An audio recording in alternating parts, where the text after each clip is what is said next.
त्र्यम्बकं यजामहे सुगन्धिं पुष्टिवर्धनम् उर्वारुकमिव बन्धनान् मृत्योर्मुक्षीयमामृतात्। ॐ स्वाहा भुवः भूः ॐ सः जूं हौं ॐ।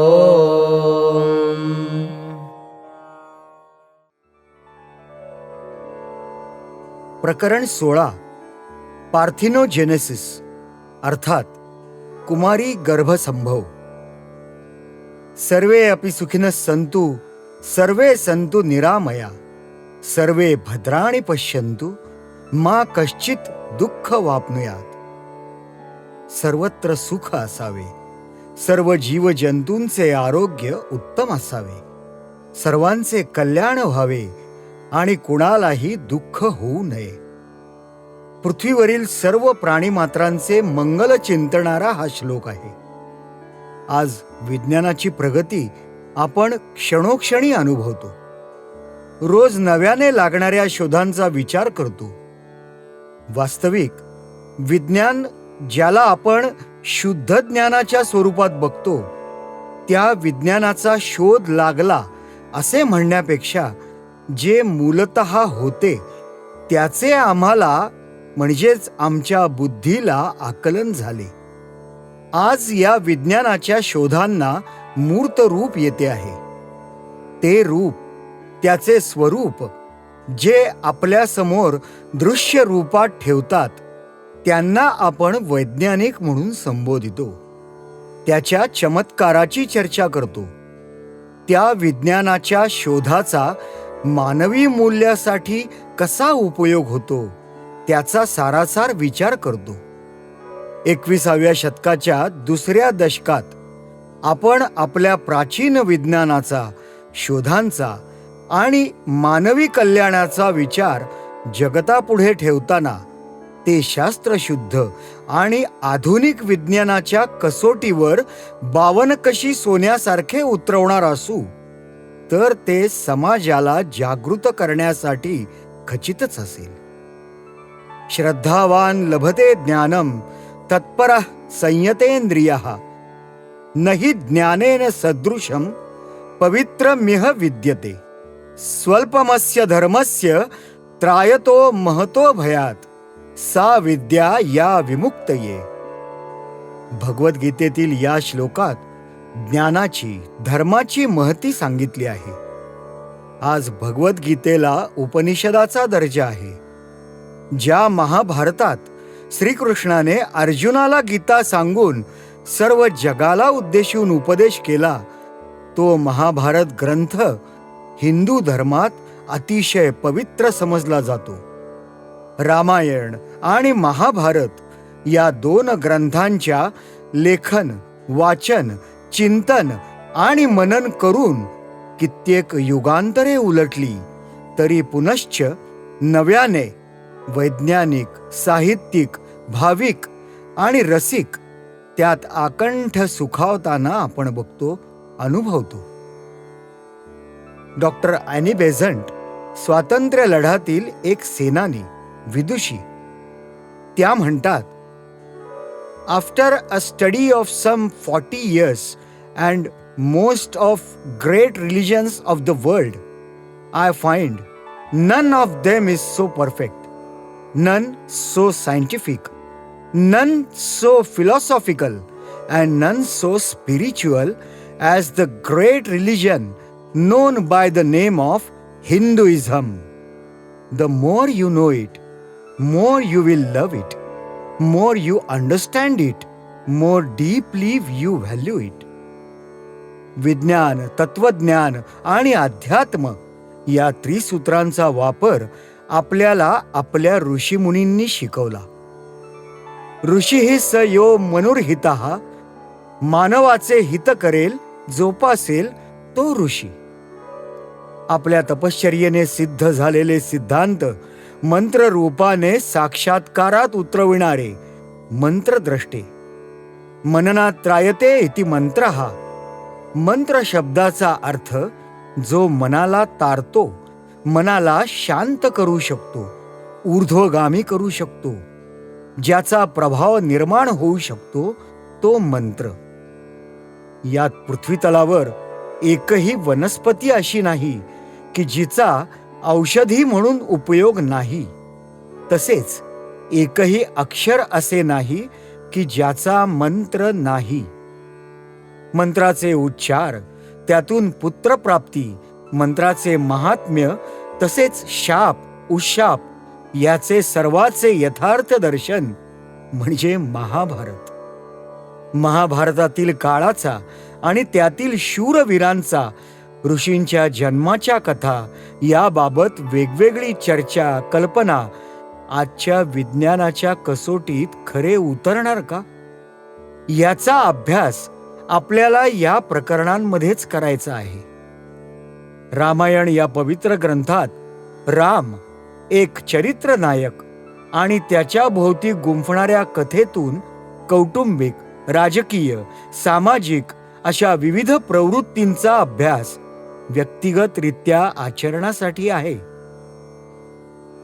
परंतु महाभारत या ग्रंथात कलियुगाचा प्रारंभ होत असताना अशी होणारी स्थित्यंतरे अनुभवण्यास येतात. रघुकुळातील रामायणात गुरु वसिष्ठ, विश्वामित्र, अंगिरस या ऋषींची परंपरा आहे, तर कुरुवंशातील कौरव, पांडव यांचा वंश कुरु राजापासून सुरू होतो. दुर्वास, पराशर या ऋषींना स्मरून कृपाचार्य, द्रोणाचार्य या महान गुरु परंपरेला आपण अभिवादन करतो. महाभारतात कुरु राजा हा मूळ पुरुष. या राजाला 3 पुत्र, एक शंतनू, याची वंश परंपरा चालली. शंतनूचा एक बंधू देवापी, याचे अंगावर कोड असल्याने तो राज्यपदास अयोग्य ठरला. त्यानंतर दुसरा भाऊ बालिक हा स्वदेश म्हणजेच हिंदुस्तान सोडून युरोपात गेला. तेथे बाल्टिक या देशात त्याने राज्य केले. अखेरीस शंतनू या धाकट्या बंधूला हस्तिनापूरचे राज्य मिळाले. त्याचा राज्यकारभार सुरळीत सुरू होता. गंगा ही स्वर्गातील शापित अप्सरा होती. तिच्या सौंदर्यावर लुब्ध होऊन शंतनूने तिच्याशी गांधर्व विवाह केला.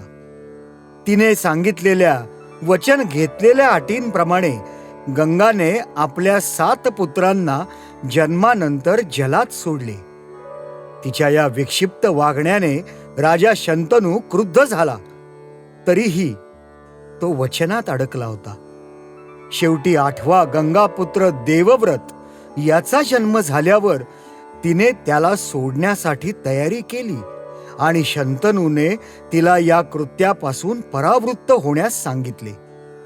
त्याच क्षणी स्वर्गातील या अप्सरेचे पृथ्वीवरील वास्तव्य संपले आणि तिचे भूतलावरील कार्यही संपले. राजा शंतनूचा कुरुवंशाचा पहिला वारस देवव्रत मोठा होऊ लागला. पुढे शंतनूने मत्स्यगंधा, कोळ्याची कन्या सत्यवती हिच्याशी विवाह केला. या विवाहापूर्वी एकदा पराशर ऋषींनी काही दिवस मत्स्यगंधेकडून सेवा करून घेतली होती. त्याच पराशर ऋषींपासून विवाहापूर्वी सत्यवतीस कौमार्यावस्थेतच पुत्रप्राप्ती झाली. ते पराशर ऋषीचे ब्राह्मणपुत्र वेदव्यास हे होते. शंतनू आणि सत्यवतीच्या विवाहापूर्वी शंतनूचा देवव्रत गंगापुत्र होता. विवाहानंतर या दाम्पत्यास चित्रांगद आणि विचित्रवीर्य या नावाचे 2 पुत्र झाले. या विवाहातून संतती प्राप्त झाल्यावर राज्याभिषेक माझ्याच पुत्राचा व्हावा असा आग्रह सत्यवतीने लावून धरला होता.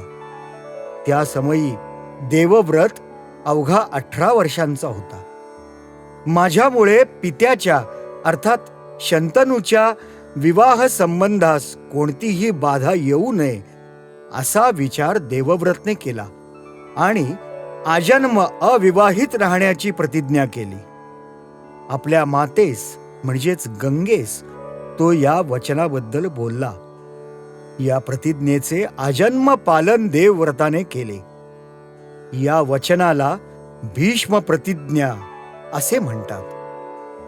तदनंतर गंगापुत्र देवव्रताला भीष्म या नावाने सर्वजण संबोधू लागले. भीष्माचे ब्रह्मचर्य सर्वश्रुतच आहे. सत्यवतीचे दोन्ही पुत्र फारसे पराक्रमी नव्हते. चित्रांगद हा एका युद्धात मारला गेला. राज्यपदाची माळ विचित्रवीर्य याच्या गळ्यात पडली. फारसा पराक्रमी नाही आणि आलस्य. या पुत्राच्या विवंचनेत असताना सत्यवतीने भीष्माला आपल्या पुत्राच्या विवाहाबाबत शब्द टाकला. काशी राजाच्या 3 कन्या अंबा, अंबिका आणि अंबालिका यांच्या विवाहासाठी काशी राजाने स्वयंवर मांडले होते. या स्वयंवरात या 3ही राज्यकन्यांचे भीष्माने हरण केले. त्याच वेळी एका शापग्रस्त कथानकाला सुरुवात झाली. या 3 भगिनींपैकी अंबेचे शाल्व नावाच्या राजपुत्रावर प्रेम होते. भीष्माने तिला शाल्व राजपुत्रासमवेत जाण्याची मुभा दिली. एकीकडे भीष्माने स्वतःसाठी अपहरण केलेलेच नव्हते. दुसरीकडे ह्या कलंकामुळे शाल्वाने अंबेला नाकारले. क्रोधित अंबेने ह्याचा सूड उगवीन म्हणून तपश्चर्या करण्याचा निर्णय घेत वनात गमन केले. अंबिका आणि अंबालिकेचा विवाह यथासंपन्न पार पडला. महाभारताच्या आणिक एका पर्वाची येथे सुरुवात झाली. पुढे विचित्रवीर्य निपुत्रिकच वारला. पुनश्च राज्याच्या वारसाचा प्रश्न निर्माण झाला. भीष्म प्रतिज्ञा असल्याने देवव्रत हा त्यांच्याशी विवाह करू शकत नव्हता. सत्यवतीने भीष्माला वारसाबाबत विचारले असताना भीष्माने आपल्या प्रतिज्ञेचे स्मरण दिले. यानंतर प्रयोगाला सुरुवात झाली, ती महाभारतातील विज्ञानाच्या प्रयोगाला.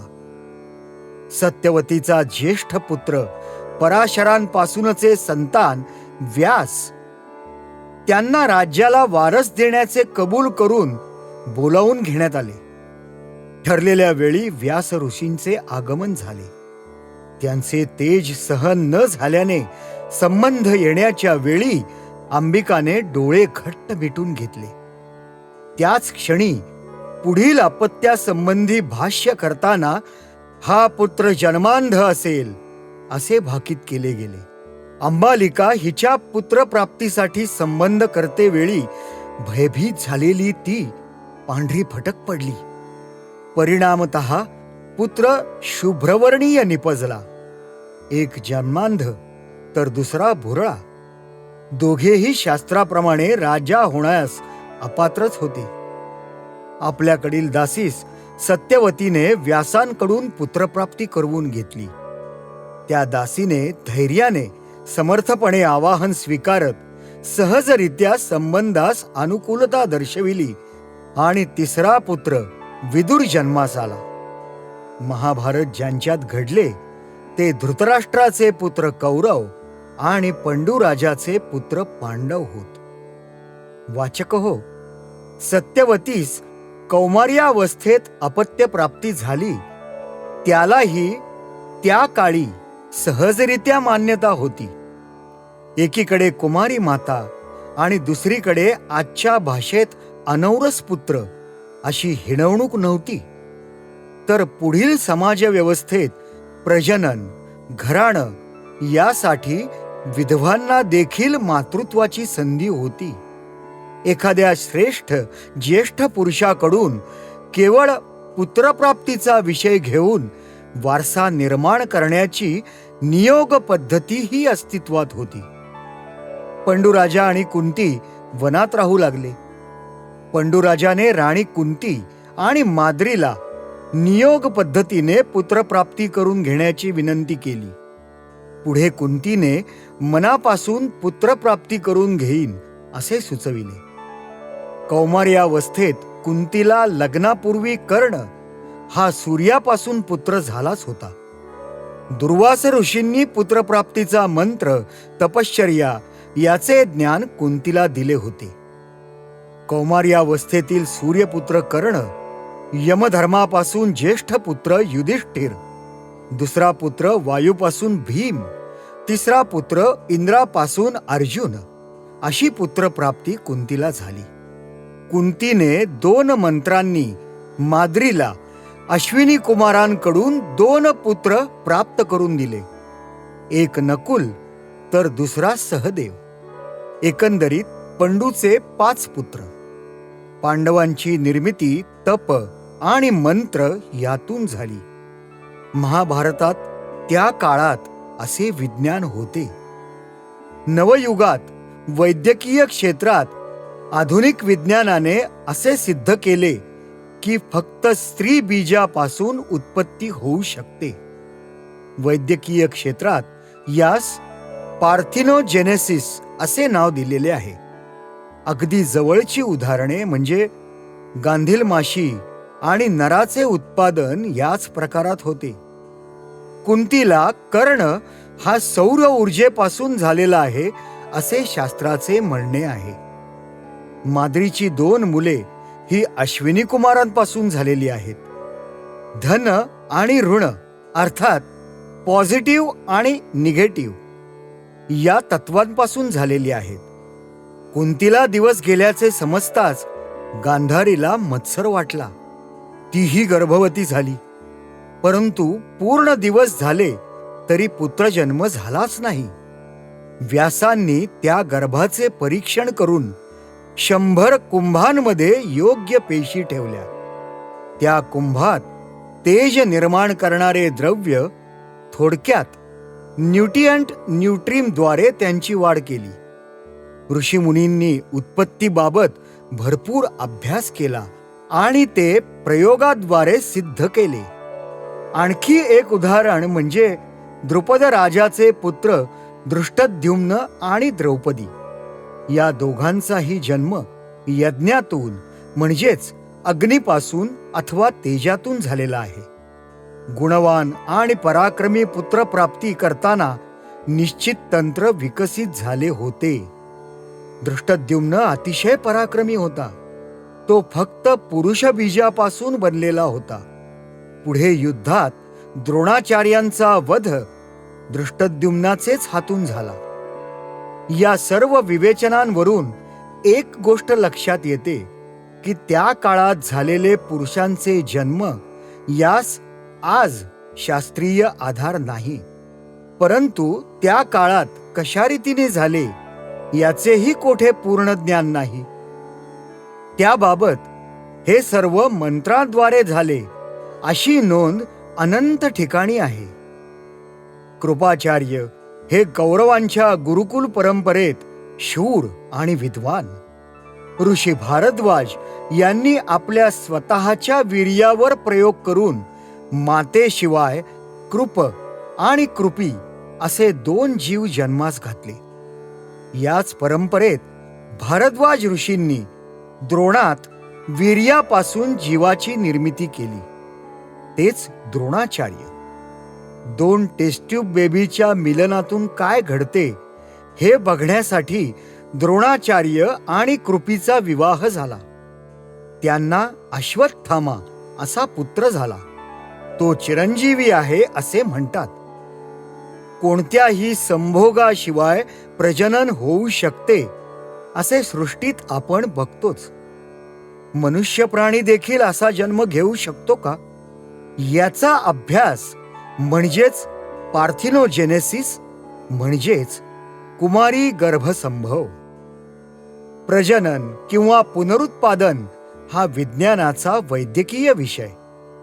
आपणास सर्व श्रुत एकच पद्धती ज्ञात आहे, ती म्हणजे स्त्री पुरुष संबंधातून येणारी संतती.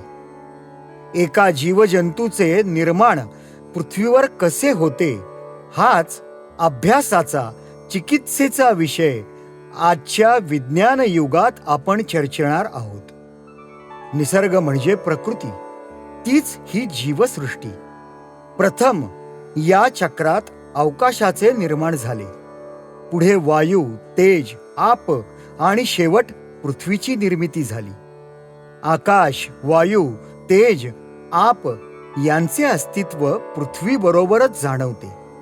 या पंचमहाभूतांच्या प्रमाणित अंशाने ज्याची निर्मिती झाली तो आत्मा, तो प्राण, कधी वायू तत्व तर कधी तेज तत्वाने तर कधी आकाश, कधी आप तत्वाने वेष्टित पृथ्वी स्वरूप जड देहस्थित अवतरला. आपण क्रमाक्रमाने उत्क्रांती बघूया. म्हणजे महाभारतातील या वराचा जन्म सोहळ्याचा उलगडा होईल. सामान्यांच्या बुद्धी पलीकडे असेल तरी समजणारे हे विज्ञान आहे. अवकाश, आकाशाच्या निर्मितीनंतर वायू उत्पन्न झाला. या वायूत 2 प्रवाह होते, एक शीतलता देणारा तर दुसरा उष्णता देणारा. शीतल प्रवाहातून चंद्र आणि तारका तर उष्ण प्रवाहापासून सूर्य तयार झाले. हे तेज, याच तेजातून आप अर्थात जल निर्माण झाले. पाण्याचे उष्णतेने वायूने आटून पृथ्वीचे घनरूप तयार झाले. पुढे एकपेशीय, बहुपेशीय वनस्पतीही तयार झाल्या. अनेक वनस्पती, बीज, प्राणी अशा सुमारे 84 लक्ष योनींची निर्मिती झाली. 84 लक्ष जीवजंतूंचा हा प्रवास एकपेशीय वनस्पती तसेच अमिबा ह्या जंतूपासून सुरू झाला. वनस्पतीच्या एकपेशीय पासून बहुपेशीय वृक्षामध्ये रूपांतर झाले आहे. त्यांची पुनर्निर्मिती देखील केवळ बीजापासून न होता कधी मूळ, दुर्वा, आळूप्रमाणे खोड, बटाटा, पुष्पवेलीप्रमाणे, पानापासून ब्रह्मकमळाप्रमाणे तर पिंपळ, औदुंबर यांसारखे वृक्षांचे पक्ष्यांनी खाल्लेल्या आणि त्यांच्या विष्ठेतून उगवलेल्या बीजांपासून असते. भूतलावरील वृक्षवेलीप्रमाणे जलचर वनस्पती देखील विविधतेने पुनर्निर्मित झालेल्या दिसतात. आपण प्राण्यांचे 2 भागात वर्गीकरण केले आहे, पृष्ठवंशीय आणि अपृष्ठवंशीय. पाठीचा कडा नसलेले आणि कडा विकसित झालेले. अपृष्ठवंशीय प्राण्यात प्रजनन करणे म्हणजेच कुमारी गर्भसंभव होय. या नैसर्गिक प्रक्रियेला पार्थेनोजेनेसिस असे म्हणतात. पार्थेनॉन किंवा वर्जिन म्हणजेच कोणत्याही शरीर संबंधाशिवाय गर्भधारणा होऊन त्याची वाढ संभवते. शरीर संबंधाशिवाय प्रजोत्पत्ती या पद्धतीने मुख्यतः वनस्पतीमध्ये आणि मणके नसलेल्या प्राण्यांमध्ये तसेच काही सरपटणाऱ्या प्राण्यांमध्येही घडते. तसेच ते मत्स्य वर्गातही होते. या प्रक्रियेत स्त्री बीज किंवा पुरुष बीजाच्या संयोगाने बीजांडाची परिपक्वता होत नाही. या पद्धतीला ऑपोमिस्किस म्हणतात. या सर्व जीवजंतूंच्या वनस्पतीच्या साम्यतेनुसार, सारखेपणानुसार त्यांना 4 कुळात विभागले. जसे की मनुष्य अथवा पशु अर्थात सस्तन प्राणी मॅमल्स, जारज, अंडज यात पक्षी, कीटक, पतंग येतात. स्वेदज यात एकपेशीय किंवा कणा नसलेले येतात. तर उद्भिज अर्थात वनस्पती, वृक्ष, वल्ली इत्यादी. या प्रजनन प्रक्रियेत एक प्रसिद्ध गायनोजेनेसिस म्हणजे 2 स्त्रीलिंगांपासून उत्पत्ती आणि दुसरी स्प्युडोगामी नकली या दोहोत साम्य आहे. या प्रजनन पद्धतीत शुक्रजंतू अर्थात स्पर्म किंवा वनस्पतीमधील पुंकेसर हे बीजांडाच्या विभाजनाची प्रक्रिया सुरू करतात. परंतु त्या नवीन गर्भात शुक्रजंतू किंवा पुंकेसर यातील जनुके आढळत नाहीत. कुमारी गर्भसंभव प्रजनन पद्धती वनस्पती तसेच अपृष्ठवंशीय प्राणी तसेच पृष्ठवंशीय प्राण्यांमध्येही आढळून येते. उदाहरणार्थ मधमाशी, गांधील माशी, विंचू, मासे, सरपटणारे प्राणी इत्यादी. ज्यांना आपण उभयचर प्राणी म्हणतो, जे पाणी आणि भूपृष्ठावर देखील राहतात, अशा काही प्राण्यांवर, माशांवर कृत्रिमरित्या गर्भधारणेची यशस्वीरित्या शस्त्रक्रिया केली गेली आहे. सामान्यतः एक बीजांड किंवा एक सेलमध्ये हॅप्लॉइड जीन म्हणजे फक्त स्त्रीकडील निम्मी जनुके असतात. ही बीजांडे तयार होण्याची क्रिया मियोसिस या पद्धतीने होते. यात गर्भ विघटन XX-X+X अशा प्रकारे जन्माला आलेला गर्भ सहसा जगत नाही. परंतु कुमारी गर्भसंभवमध्ये ही बीजांडे डायप्लॉइड किंवा उबत असताना त्यात स्त्रीकडील सर्व जनुके असतात. स्त्रीकडील सर्व जनुके असलेल्या फुल क्लोन व निम्मी जनुके असलेल्या हाफ क्लोन यांना असे म्हणतात. फुल क्लोनमध्ये मायोसिसने तयार होतात. कुमारी गर्भसंभवात जेव्हा XY किंवा XO क्रोमोझोमल सिस्टीम तयार होते, तेव्हा दोनही स्त्रीबीजे तयार होतात, कारण त्यात XX क्रोमोझोम्स असतात. ते दोन्हीही स्त्री गर्भ असतात. जेव्हा XW अस्तित्वात येते, तेव्हा त्यात W क्रोमोझोम्स असतात. तेव्हा दोन्हीही पुरुष बीजे तयार होतात. जेव्हा दोन WW क्रोमोझोम एकत्र येतात, तेव्हा एकतर बीज जगत नाही अथवा दोन्हीही स्त्री बीजे तयार होतात. जेव्हा W आणि Z क्रोमोझोम एकत्र येतात, तेव्हा देखील स्त्री बीजे तयार होतात. जीवनपद्धती बदलाप्रमाणे कुमारी गर्भसंभव खालील प्रमाणे होऊ शकतो. 1. हेट्रोगॅमी. या प्रकारात कधीकधी गर्भसंभवाने किंवा शरीर संबंधाने गर्भधारणा होते. या पद्धतीला सायक्लिकल पार्थिनोजेनेसिस म्हणतात. यामध्ये ट्रिगर म्हणून म्हणजेच बीजांडाला फोडण्यासाठी शुक्रजंतूऐवजी हवामानाचा वापर होतो. या प्रक्रियेतून स्त्री बीज तयार झाल्यास त्यास लुटोकी असे म्हणतात आणि पुरुष बीज तयार झाल्यास त्यास आर्थिनोकी असे म्हणतात. उदाहरणार्थ बीज माशांमध्ये अशापैकी प्रजनन होते. जेव्हा परिपक्व न झालेल्या अर्थात अनफर्टिलाइज्ड बीजातून स्त्री व पुरुष दोन्हीही बीजे तयार होतात, तेव्हा त्यास डिटोरोकी असे म्हणतात. 2. ॲटोमिक्सिस. या व्याख्येत शरीर संबंधाशिवाय प्रजोत्पादन असे आहे. यात डिप्लॉइड कायम राहते. याला एंडोमायटोटिक सायकल असे म्हटले आहे. हॅप्लॉइड अर्थात सिंगल पेशी जगत नसल्याने या क्रियेमध्ये पेशीच्या विभाजनाशिवाय मायोसिस या क्रियेने ते दुप्पट होतात. ही दुप्पट होण्याची क्रिया मायोसिस त्याआधी किंवा नंतर पूर्ण होते. मधमाशीमधील कुमारी गर्भसंभव त्यात स्त्री बीजे शरीर संबंधातून तयार होतात. त्यातील पुरुष माशीला ड्रोन फादर असं म्हणतात.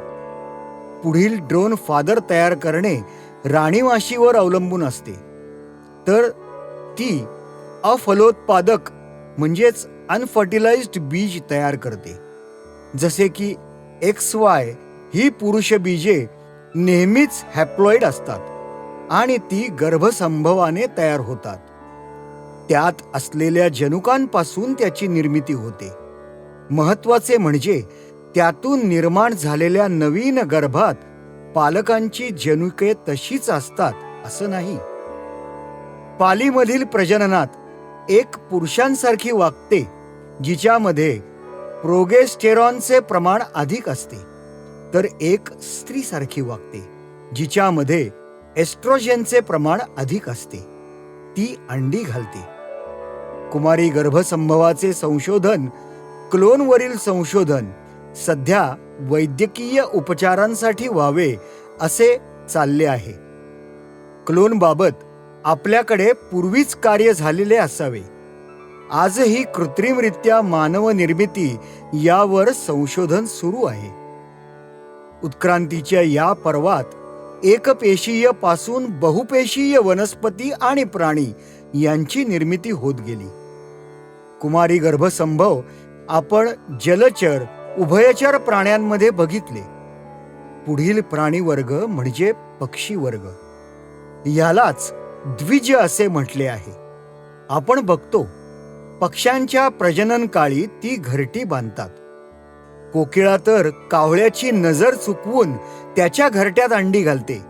पुढे ती अंडी उबवण्याचे कार्य कावळा करतो. पिल्ले मोठी झाल्यावर त्याला कळते की काका काका हा पिक पिका हा यामधील प्रक्रिया टर्कीजमध्ये अभ्यासली गेली आहे. आज मानवीय उत्क्रांतीचे विविध संशोधन आपण अनुभवतो. मानव म्हणजे सस्तन प्राणी. यामध्ये गर्भधारणा स्त्री बीजात होण्यासाठी शुक्रजंतू काम करतात. आपण टेस्ट्यूब बेबीचा शोध अनुभवला, तर दुसऱ्याचे बीजांड स्त्रीच्या गर्भाशयात वाढवण्याचे अर्थात गर्भाशय भाड्याने देण्याचे करारनामेही अनुभवतो. 3. फॅकल्टेटिव्ह पार्थिनोजेनेसिस. यात स्त्री शरीर संबंधातून किंवा त्याशिवाय पुनरुत्पादन होते असे फार क्वचित घडते. ते व्हायबल नसतात. उदाहरणार्थ मेफ्लाय. कणा नसलेल्या प्राण्यांमध्येच घडते तेव्हा संतती स्टराईल असते. 4. Obligate parthenogenesis. यात कोणत्याही शरीर संबंधाशिवाय उत्पादन होते. ॲसेक्शुअल. सरपटणाऱ्या प्राणीवर्गात अशा प्रकारचे प्रजनन अधिक प्रमाणात आढळून येते. एक जननेंद्रिय असताना प्रजनन होणाऱ्या 60 प्रकारच्या पाली किंवा तत्सम वर्गातील प्राणी आढळतात. यात सापाची सुद्धा एक जात आहे. या प्रकारचे प्रजनन उभयचर प्राणी उदाहरणार्थ बेडूक, कासव, काही मासे यांच्यात आढळून येते. यात पुरुष बीजाची आवश्यकता नसते.